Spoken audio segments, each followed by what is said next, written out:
30 मार्च से नवरात्रे हैं और हम पहले से उसकी तैयारियां कर देते हैं। और हम बात कर रहे हैं माँ के तीसरे स्वरूप की, यानी चंद्र घंटा माँ का तीसरा स्वरूप किस तरह से हमें पराक्रम देता है, मान सम्मान प्रतिष्ठा देता है और क्यों जरूरी है माँ के तीसरे स्वरूप की पूजा। यह आज हम रहस्य आपको इस पोस्ट में बता रहे हैं, क्योंकि जब तीसरा स्वरूप है माँ का, जो शिव की शक्ति के रूप में उनका वैवाहिक रूप है, जो संतान के प्रति 10 हाथों में योद्धा की तरह से हमें एक ताकत देकर अपने दायित्व का मान कराता है, प्रतिष्ठा दिलाता है और हाँ, शक्तियों से, चुनौतियों से लड़ना भी बताता है। और तब स्त्री की शक्ति बन जाती है, जो शिव की शक्ति है वह माँ चंद्र घंटा की शक्ति अगर संतान या परिवार या राष्ट्र की तरफ कोई देख ले तो उसका अग्नि रूप होता है और वह ध्वस्त कर देती है उन बुरी शक्तियों को और फिर अपने संतान को देती है मान, पद, प्रतिष्ठा, सुखी संसार का आशीर्वाद। कैसे देती है माँ, आज की पोस्ट के रहस्य में जानिए हर एक बिंदु। नमस्कार, मीना कौशिक लाइफ स्टाइल में आपका स्वागत है। आज का विषय माँ चंद्र घंटा का तीसरा स्वरूप। हम नवरात्रों में जब माँ के चंद्र घंटा के तीसरे स्वरूप की बात करते हैं तो यह स्वरूप तीसरा क्यों महत्व रखता है, क्योंकि हम एक ही स्वरूप की पूजा करके सबकी प्राप्ति नहीं कर सकते। हम सबके अलग अलग लक्ष्य होते हैं, या फिर कहिए कि परिवार में हर रूप की जरूरत स्त्री को, पुरुष को, परिवार के हर सदस्य को पड़ती है। तो हमने पहले बताया आपको माँ शैलपुत्री का स्वरूप, जो पिता के नाम से जानी जाती है, सौम्यता के लिए और अपनी विनम्रता के लिए और अपने संस्कारों के लिए। और दूसरे रूप में हमने बताया माँ ब्रह्मचारिणी का रूप, जो तमाम चुनौतियों को पार करके अपना लक्ष्य बनाती हैं और शिव की प्राप्ति कर लेती हैं। और माँ का तीसरा रूप अगर आप जानेंगे तो हैरत में रह जाएंगे। यह परिवार को क्या देने वाला है और यह तीसरा स्वरूप माँ का कितना भव्य है। वह स्वयं इस रूप में शिव की शक्ति है। इस रूप में वह उनका वैवाहिक रूप है। हालांकि उनका वैवाहिक रूप है, दिव्य रूप है, अलौकिक रूप है। उसका आज हम बता रहे हैं वो क्या क्या धारण करती हैं। और यह वैवाहिक रूप उनका, कह सकते थे आप, अगर सामान्य कोई स्त्री हो कि शादी हो गई और वह घर में नहीं, यही सबसे बड़ा मार्गदर्शन है माँ चंद्र घंटा का। माँ चंद्र घंटा का तीसरा इनका जो नाम है, उनके सर पे अर्ध चंद्रमा घंटे के रूप में विराजमान है। और यह घंटा है साहस और पराक्रम के रूप में, यह माँ का प्रतीक है, यानी वह एक योद्धा के समान है। माँ एक योद्धा के समान। जब वह स्त्री वैवाहिक हो जाती है तो वह अपने घर परिवार के लिए और सुखी संसार के लिए, राष्ट्र के लिए, देश के लिए वह क्या होती है, क्योंकि सबसे बड़ा दायित्व अब उसके कंधे पर आता है। जब उसके 1 या 2 हाथ नहीं, उसकी 10-10 भुजाएं भी होती हैं तो भी कम पड़ती हैं। दायित्व का वह बोझ, और वो बोझ नहीं, दायित्व जब आ जाता है तो बोझ नहीं होता, दायित्व का जिम्मा उनके ऊपर आ जाता है। और इसीलिए उनके 10 हाथ माँ चंद्र घंटा के दिखाए गए हैं, जहाँ सौम्य रूप में वह श्वेत वस्त्र धारणी है, पीत वस्त्र धारणी है तपस्या में, और लेकिन इसमें वह एकदम स्वर्ण के शरीर की तरह से देदीप्यमान, जैसे सूर्य चमक रहा हो, उनका सुनहरा रंग। यानी भगवान शिव से शादी के बाद जब भी स्त्री शादी कर लेती है तो उसके पास शक्ति भी पूरी डबल हो जाती है। मायके की शक्ति, उसकी खुद की शक्ति, उसके ससुराल की शक्ति, उसके पति की शक्ति और उसके स्वयं का जो दायित्व है उसकी सबसे बड़ी शक्ति उसके पास होती है। तब वो शिव की शक्ति बनती है। इस रूप में वह हमें बहुत कुछ देती हैं। उनका ये जो अतुलनीय अलौकिक रूप है, दिव्य रूप है, यह अगर बात कहें तो संपूर्ण सुखों के साथ तरक्की, साहस और परिक्रम, सामाजिक प्रतिष्ठा का सबसे बड़ा स्रोत अगर है, जो भी सामाजिक प्रतिष्ठा चाहते हैं अपने बच्चों की, अपने कार्य क्षेत्र में, और मान सम्मान चाहते हैं, उनके सूर्य जैसा तेज हो और जो भी देखे उनके कार्य के दायित्व के प्रति और उनके तेज को देख करके नतमस्तक हो जाए। माँ का यह चंद्र घंटा रूप दिखाई पड़ता है सर्वत्र। तो यह स्वर्ण के शरीर के समान शरीर वाली और अतुलनीय सुंदर, क्योंकि आपने देखा होगा कि जब एक छोटी सी नवयौवना होती है, किशोरावस्था में पैर रखती है, तो शैलपुत्री के रूप में एकदम से लजाती हुई, अपने संस्कारों से भरी हुई पूर्ण अलग होता है।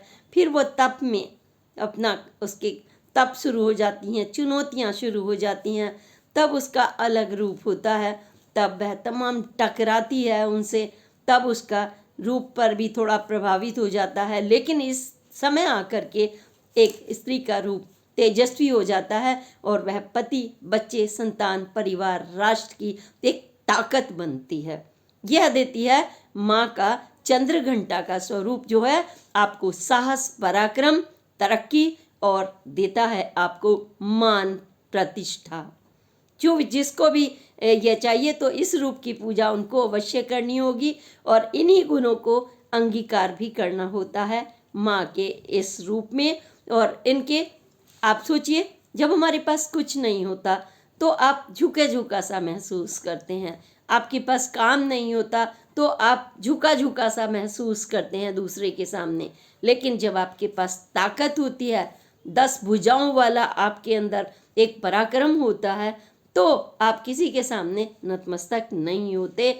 आपका माथा जो है चमचमाता है, चंद्र के समान, सूर्य के समान आपके चेहरे पर आभा होती है। तो माँ चंद्र घंटा के चेहरे पर यह आभा अपने संतान को संपूर्ण सुख का आशीर्वाद देती है।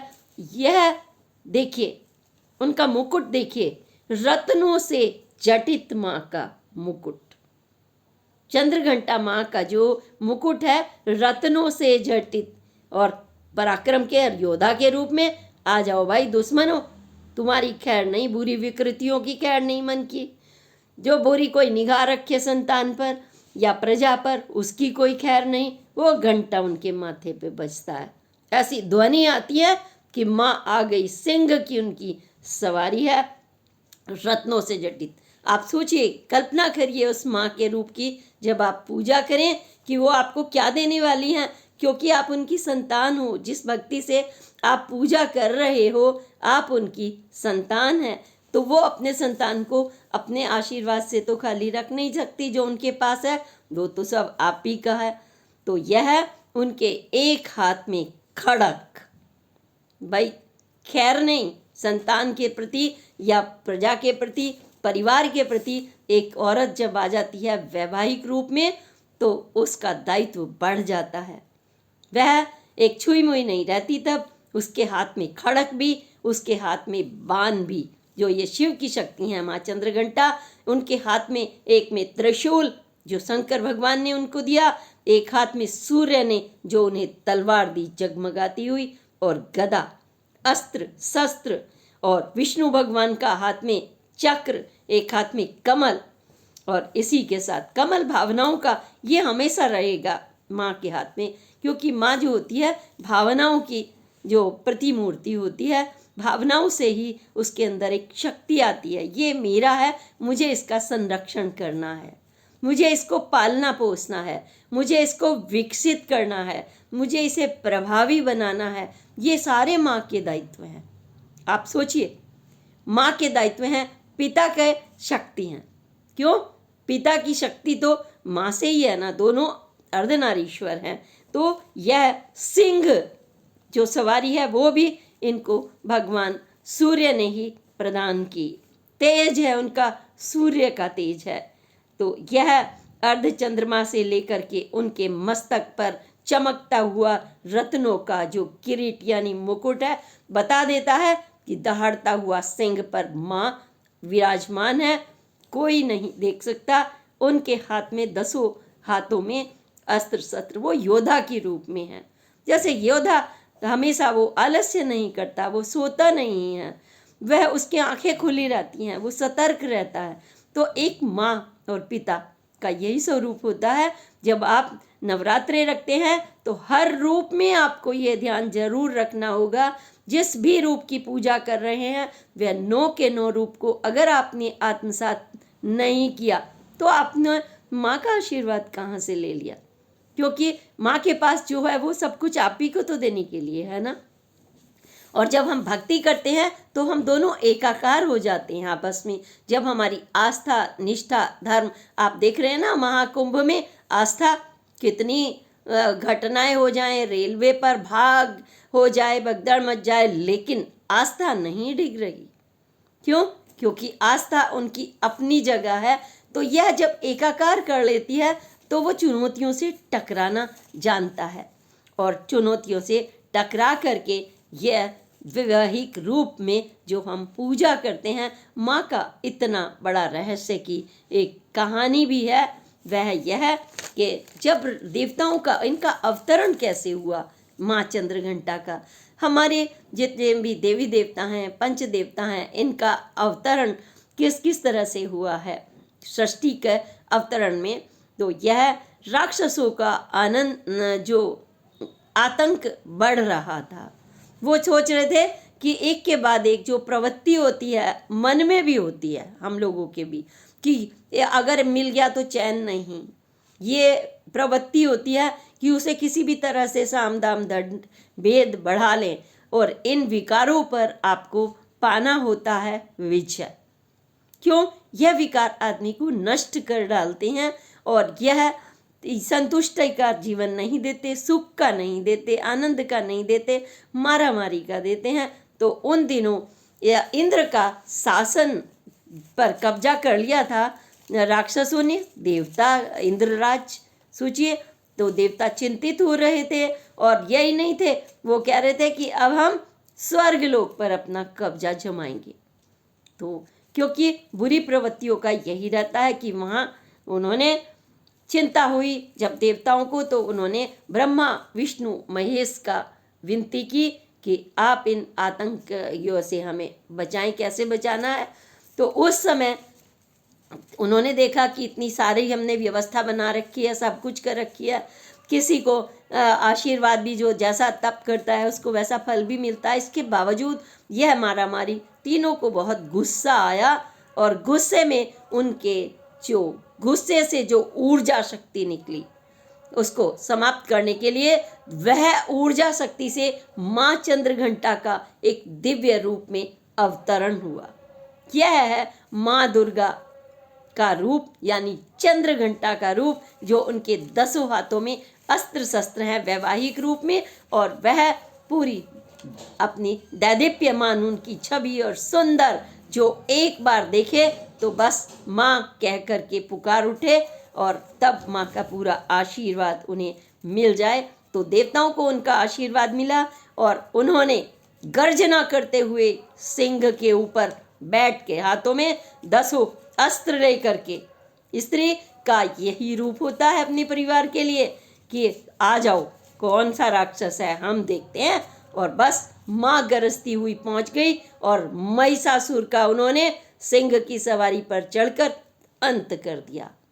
आप देखते होंगे दुर्गा की जब आप प्रतिमाएं देखते हैं, वह यही हमें, जब हम उनका आह्वान करते हैं तो वो हमें साथ के साथ कितना बड़ा आशीर्वाद देती हैं, कि उन्होंने ये सब बताया है कि भावनाओं के साथ उनके पास कमल है सुंदर, और उनको जो प्रिय कलर है उनका लाल कलर उस समय वैवाहिक रूप में, क्योंकि यह साहस और पराक्रम का जो प्रति रूप है। और कमल हाथों में इसलिए कि वो भावनाओं का, एक दूसरे की भावनाओं को समझना, उनका भावनाओं को नहीं समझेंगे, अपना है, हमें उसका संरक्षण करना है, तो देखभाल भी करनी है, धैर्य भी, विनती भी, विनम्रता भी, यह माँ का तीसरा रूप उसमें आ जाता है।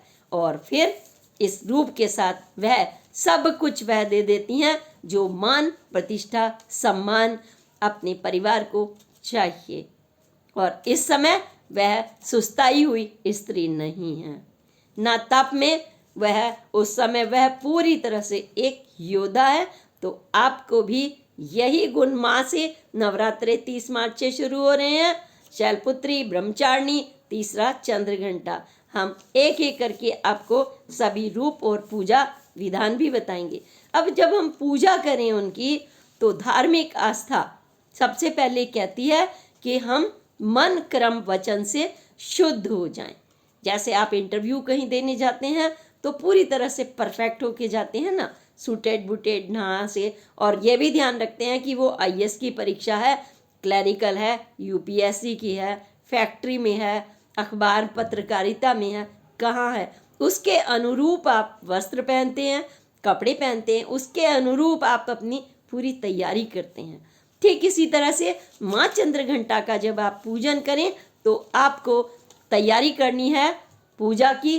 जैसे आप पहले ही दिन घट स्थापना जरूर करेंगे, क्योंकि हम माँ को आमंत्रित करते हैं 9 के 9 रूपों को, फल, फूल, अक्षत, रूप, ये सभी जो मैं बता रही हूँ। और सबसे पहले स्नान, घर की सफाई, मंदिर की सफाई, मूर्तियों का स्नान, उनके नए कपड़े, अपने साफ सुथरे कपड़े, फल, फूल, और फिर उनको अर्पित करने के लिए भोग, क्योंकि सब कुछ कर दीजिए। आप भूखे तो ना आप संतान को रख सकते हैं, और वैसे भगवान भूखे नहीं हैं, लेकिन वो ये चाहते हैं मेरी औलाद क्या खा रही है, मेरी संतान क्यों, कितना स्वस्थ है, वो कितना आपको ताकत देता है, वो ये भी देखती हैं। वो अपने रूप के अनुसार चाहती हैं, स्वरूप के, कि मेरी संतान वही का है, तो आप उसमें से आप उनको भोग लगाते हैं।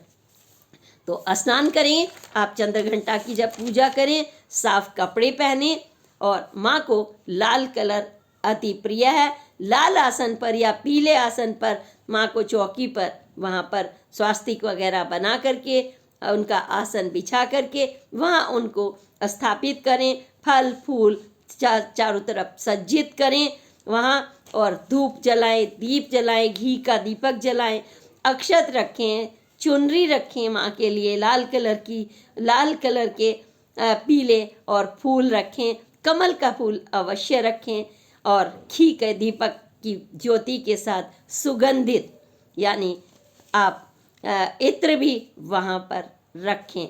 चारों तरफ सब कुछ जब आपको लगेगा, देखो माँ चंद्रघंटा के जितने भी पसंद की चीज़ें हैं वहाँ पर वो रखेंगे, और उसी समय आप आरती करेंगे माँ का, दुर्गा सप्तशती पढ़ेंगे उनकी, घी के साथ, दीपक के साथ, पूरे परिवार के साथ में बैठ करके, और माँ के सामने नतमस्तक हुए प्यार के साथ में उसी रूप में उनको अपने मन में धारण करते हुए, उनके जैसे गले लग जाते हैं ना हम माँ के, ठीक वैसे ही माँ के गले लग के, यानी प्रणाम करते हुए वो अपना आशीर्वाद आपको दे देंगी। तो पंचामृत भोग लगाए, और सबसे पसंद जो चंद्रघंटा को है, मान सम्मान का प्रतीक है, दूध से बनी हुई केसर की खीर। अब जैसे ब्रह्मचारिणी को चीनी का भोग पसंद है ना, और मैंने बताया था उनको पंचामृत पसंद है, शैलपुत्री को, और थोड़ा सा चरणामृत लिया और प्रसन्न हो गए। युवापन में तो यही होता है, लेकिन इस रूप में माँ चाहती हैं कि बच्चे ताकत की चीज़ भी खाएं, और यह चंद्रमा का भी प्रतीक है, दूध से बनी हुई चावल, खीर, केसर, ये उनको भोग लगाएं, और व्रत रख करके आप भी शाम को इसी के साथ यही ग्रहण करें। कपड़े कौन से पहने आप, मंगलकारी कपड़े, क्योंकि विवाहिक रूप है उनका, तो आप भी पुरुष हों पीले पहनिए, लाल पहनिए, सुनहरा पहनिए, नारंगी पहनिए, ये वस्त्र पहनिए भी, और अर्पित भी करिए माँ को। श्रृंगार की पूरी सामग्री उनको अर्पित कर दीजिए, और पूरे परिवार के साथ आरती करते हुए माँ दुर्गा की उनके सामने आशीर्वाद ले लें। यह मांगलिक दोषों को भी दूर करता है, मान प्रतिष्ठा के साथ, सांसारिक सुखों के साथ, जो आपको दायित्व के बारे में भी आपके मन मस्तिष्क को जागृत करता है, यह आवश्यक है। और संध्या के समय आप पूजा करें, आरती करें और परिवार सहित जैसे खीर मैंने बताया है, आप मीठा भोजन उसमें ग्रहण करें और शुद्ध सात्विक खाना अवश्य खाएं, क्योंकि यह शक्ति का प्रतीक होता है और पराक्रम का। तो अपना रहने खाने से लेके मन, क्रम, वचन तक से आपको माँ का आशीर्वाद खुद प्राप्त करना होता है। जो भी बच्चा माँ के नज़दीक जाता है, प्यार से, आपने देखा होगा, गले लगता है, माँ उसको सब कुछ दे देती है। आप दूर दूर घूमते रहे हम, कैसे मिलेगा? क्योंकि माँ का दायित्व तो पूरे परिवार के प्रति है, वह अपने अन्य दायित्वों में भी रहती है। ठीक इसी तरह से माँ के दायित्व को आप भी समझें और उनके गुणों को अपने पूरी तरह से अंगीकार करते हुए चंद्र घंटा की माँ की तरह सारे गुणों से पूर्ण होकर के तरक्की का रास्ता प्राप्त करें। इसी के साथ माँ चंद्र घंटा की जय और अगली पोस्ट तक के लिए प्रणाम। जय हिंद, जय भारत। इसके बाद हम आपको चतुर्थ रूप माँ का बताएंगे। एक बार फिर से प्रणाम, जय हिंद, जय भारत।